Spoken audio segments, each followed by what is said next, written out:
Assalamualaikum warahmatullahi wabarakatuh. Di sini saya kelompok 3 akan menjelaskan data warehousing chapter 3 dengan nama kelompok Dimazulan Saputra NPM 18, Herfitan NPM 20, Ahmad Fatih NPM 21, Sandi Amal NPM 25, dan Bagus Satria NPM 30. Assalamualaikum warahmatullahi wabarakatuh. Di sini saya akan menjelaskan chapter 3 yaitu data warehouse. Data warehouse ini berhubungan dengan DSS atau Decision Support System dan Business Intelligence. Hal ini dilakukan untuk mendukung proses bisnis dan mendukung pengembalian keputusan dengan menganalisis jumlah data untuk melakukan proses bisnis tersebut. Data warehouse itu meliputi extraction, transportation, loading solution, online analytical processing atau OLAP, client analysis tool, dan aplikasi yang mengatur proses pengumpulan data dan mengirimkan business user. Perkembangan data warehouse dari zaman ke zaman. Sebelum data warehouse dikenal dalam era teknologi sekarang, jauh sebelum itu pada tahun 1900-an telah menggunakan data, tetapi masih menggunakan secara manual.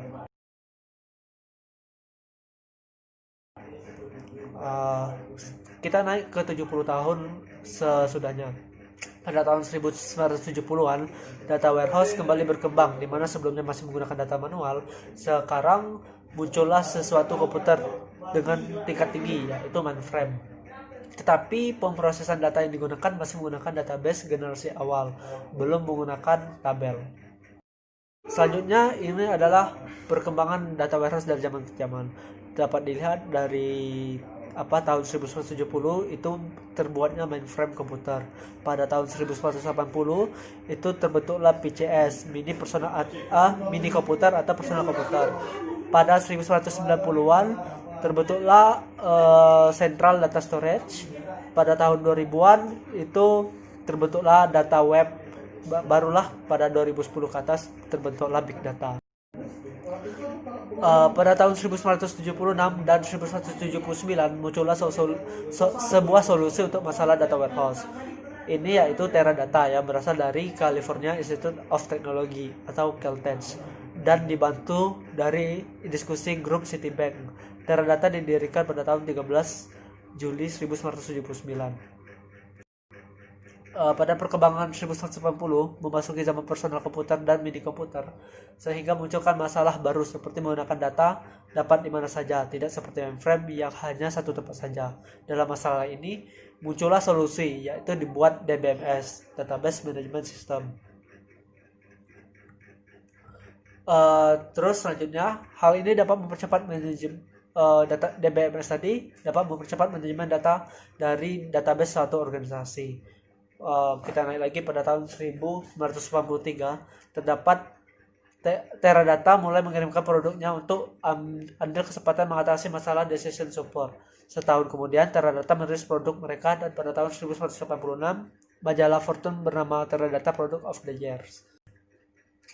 Pada tahun 1910-an mendapatkan solusi soal masalah data. Mereka kembali pada filosofi pada tahun 1980 untuk menjangkau dan mengakses data dari file database, tetapi tidak berhasil. Dikarenakan filosofi tadi 1980 tidak berhasil, mereka kembali lagi kepada filosofi metode 1970-an, di mana menyalin data-data ke lokasi lainnya. Karena hal inilah data warehouse muncul. Karakteristik data warehousing.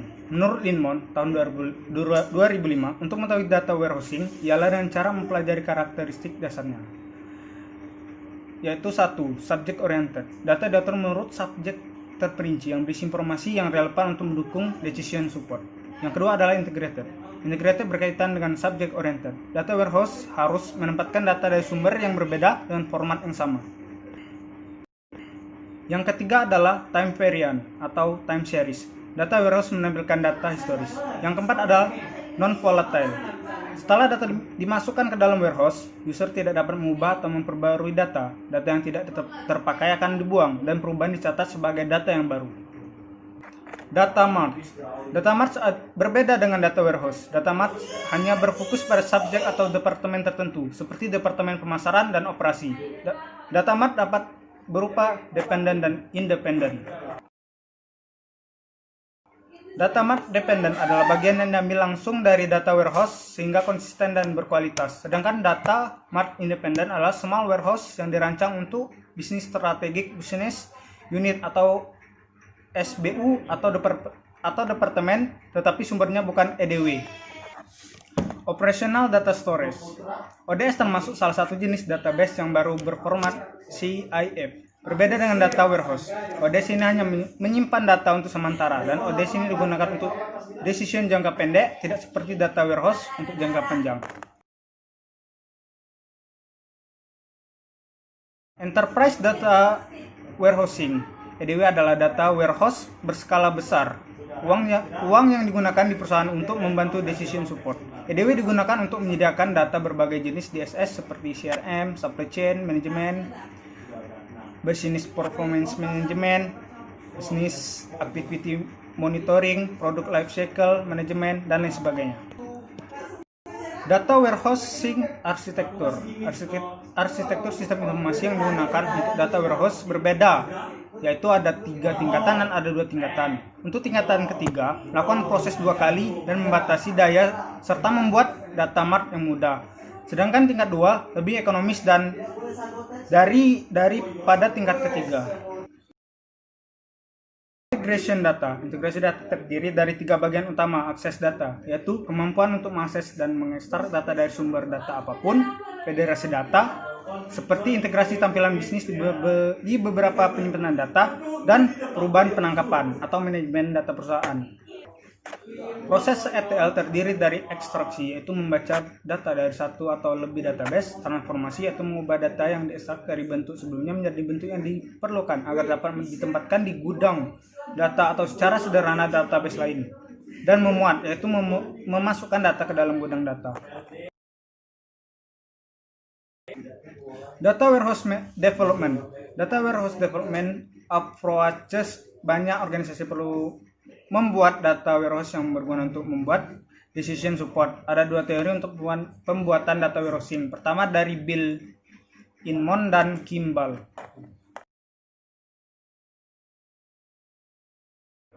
Baiklah, data warehouse development. 1. Menurut Inmon, menggunakan EDW lebih memberikan pandangan yang konsisten dan komprehensif tentang perusahaan seperti ERD.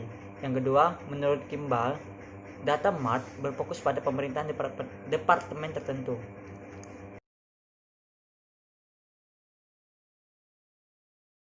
Selanjutnya, analisis data di data warehouse. OLAP atau disebut dengan Online Analytical Processing ialah teknik yang paling umum digunakan di data warehouse dengan cara menjawab pertanyaan dengan memberikan query terhadap penyimpanan data suatu perusahaan. Selanjutnya, data warehouse implementation issue, yang dimana banyak contoh kasus dari implementasi data warehouse seperti 1. Pemilih sponsorship yang salah, 2. Ekspektasi yang tak dapat terpenuhi, yang ketiga membuat keputusan yang buruk, yang keempat memilih manajer yang sesuai di teknologi dibandingkan dengan user, yang kelima fokus terhadap data internal, tidak fokus terhadap data eksternal. Yang keenam, menyampaikan data yang membingungkan. Yang ketujuh, meyakini janji akan kinerja, kapasitas, dan skalabilitas. Data warehousing umumnya membutuhkan lebih banyak kapasitas dan kecepatan. Dan yang terakhir, yang kedelapan, fokus terhadap pencarian data dan pelaporan berkala daripada peringatan. Baiklah, yang real-time data warehouse. Real-time data warehousing atau disebut dengan RDW atau dikenal juga dengan active data warehousing ADW adalah proses pemuatan dan menyediakan data melalui data warehousing yang tersedia. Selanjutnya itu ada data warehouse administration security issue and future trends. Data warehouse administration karena data warehouse memberikan manfaat yang efektif bagi perusahaan dan ukuran yang besar sehingga diperlukan pemantauan yang lebih guna, memperhatikan efisiensi dan produktivitas bagi perusahaan.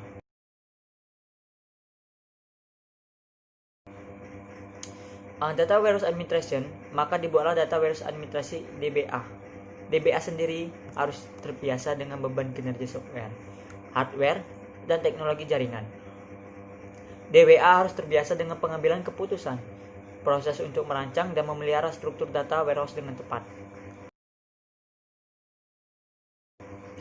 Security issue, keamanan dan privasi informasi adalah perhatian utama dan signifikan untuk data warehouse profesional. Pemerintah AS telah mengeluarkan peraturan yaitu menetapkan persyaratan wajib dalam pengelolaan informasi. Oleh karena itu, perusahaan harus membuat prosedur keamanan yang efektif namun fleksibel untuk mematuhi berbagai peraturan privasi.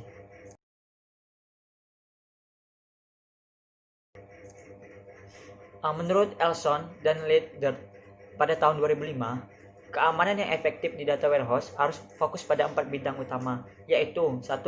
Menetapkan kebijakan dan prosedur perusahaan dan keamanan yang efektif. Yang kedua, menerapkan prosedur dan teknik keamanan logis untuk membatasi akses. Yang ketiga, membatasi akses fisik ke lingkungan pusat data. Yang keempat, menetapkan proses tinjauan pengendalian internal yang efektif dengan penekanan pada keamanan dan privasi.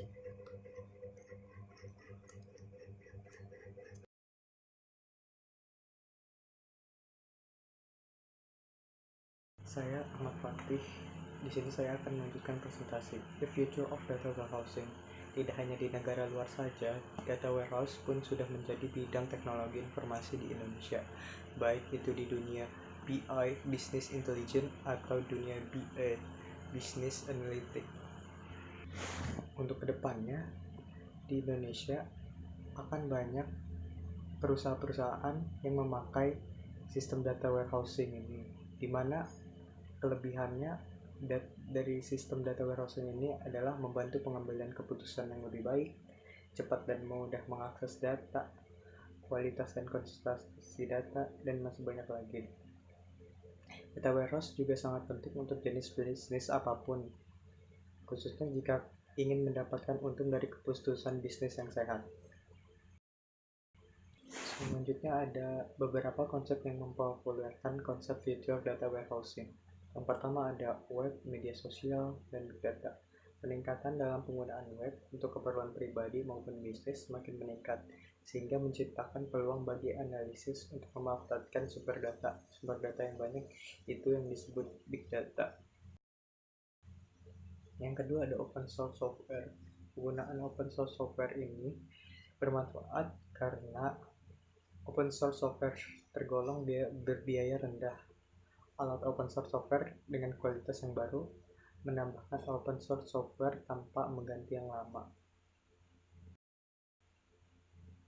Ketiga ada SaaS, Software as a Service, adalah perluasan dari model ASP dengan menggunakan SaaS. Ini vendor dapat memposting aplikasi di server sendiri. Oke, baik, saya akan melanjutkan tentang Data Warehouse Administration, Security Issue, and Future Trends. Pertama, Cloud Computing. Cloud Computing platform yang paling terbaru dan paling inovatif dengan membagikan software ataupun hardware ke dalam sumber daya digital. Hal itu dapat dialokasikan ke perangkat lain sebagai sumber daya yang dibutuhkan.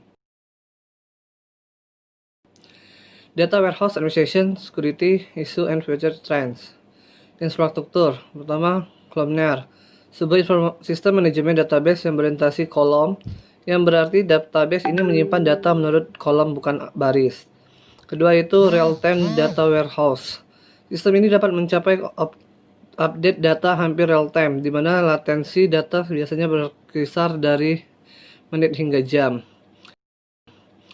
Ketiga, data warehouse appliance. Sebuah warehouse terdiri dari kumpulan server, penyimpanan, sistem operasi, database yang terintegrasi sistem manajemen, dan perangkat lunak data warehousing.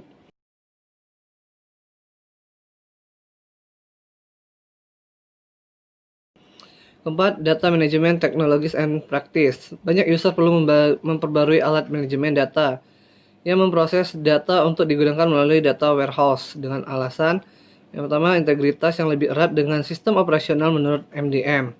Kedua, sebagai data warehouse masih kekurangan MDM dan fungsi kualitas data. Tiga, laporan regulasi dan keuangan harus sempurna, bersih dan akurat. 5. In database processing technology. Pemrosesan dalam database mengacu pada integrasi tingkat algoritmik analitik data ke dalam data warehouse. 6. In-memory storage technology. Proses pengalaman data dalam memori seperti penyimpanan, memindahkan data lebih cepat. 7. New Database Management System atau disebut DMS adalah komponen platform di mana sebagai besar pekerjaan harus dilakukan untuk mengimplementasikan model data dan mengoptimalkan kinerja query. 8. Advanced Analytics. Beberapa user memilih metode analitik lanjutan berdasarkan data, mining, analisis, prediktif, statistik, kecerdasan buatan, dan sebagainya. Demikianlah